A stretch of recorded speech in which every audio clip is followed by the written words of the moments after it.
Good evening, ma'am.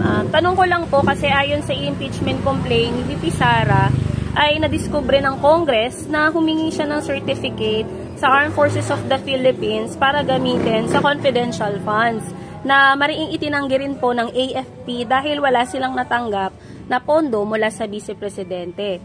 Ano pong mararamdaman ninyo pag nalaman ninyo na yung pera ng gobyerno na niliquidate ay hindi tugma doon sa inattach na resibo? Hindi ba't parang nag-imbento or namulot lang si VP Sara ng resibo para maipasa ang dokumento?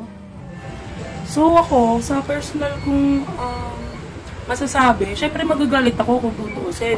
Isipin mo yon, ginamit nila yung Armed Forces of the Philippines sa kalokohan nila, dyan sa confidential funds na yan, na dinedeclare nila na tumanggap ng pera ng milyon-milyon, na kahit wala naman. So syempre ang lagay niyan, naglalabas sila ng dokumento na wala namang katotohanan.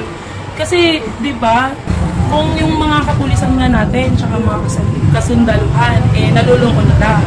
What more pa tayong mga ordinaryo Pilipino, di ba? Hindi natin alam kung gano'n na nila tayo katagal niloloko. Una pa lang naman kasi, ang panawagan lang ng mga mamamayan, malaman ang katotohanan, masimulan na ang impeachment trial. Isa lang naman kasi ang gusto ng taong bayan, na masagot yung mga katanungan. Tulad ko, syempre isa ako dyan. Na gusto namin malaman talaga kung totoo. Kasi habang lalong tumatagal na hindi pa na-umpisahan yung impeachment trial, lalong namumulat kaming mga Pilipino na may mali talaga ang mangyayari.